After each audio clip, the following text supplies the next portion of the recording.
Kani gade ke Pati CCTV, bat pidang pek yaki kubor baman kasni.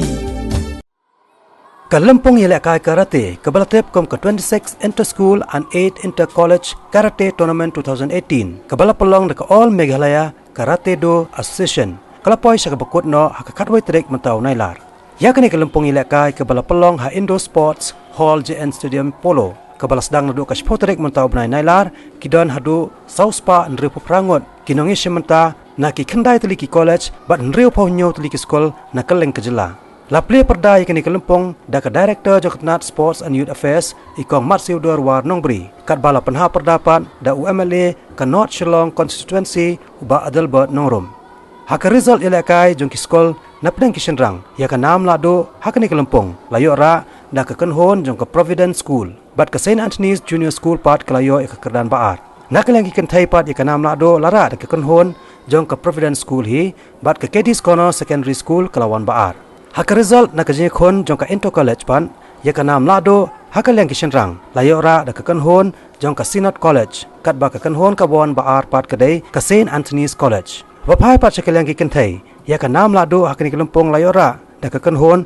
jong ka St. Anthony's College bat ka Maulai Presbyterian College kalawan haka kerdan baar haka jelang sam kusnam haka sni ka bakhado jong ka Lympung ka Amka kalapan ko buramru ya uba Brian Walang bat ya ka kenhon Casey Lights hadin bakilayo ban khor ya ka tak maksiar haka rensan ya ko ruai ka balatep kom ka 11 Grand Prix Thailand International Choir Festival ka balalong haka snong pataya jong ka ri Thailand haka ka kandai bat arpo treng unaitung menta usnam arjakat pra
Now, move on to the girls.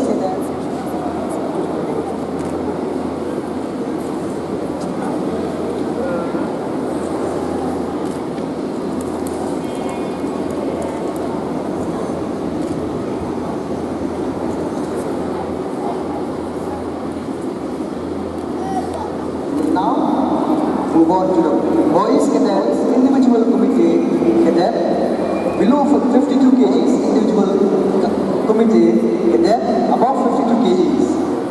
We'll now move on to the boys junior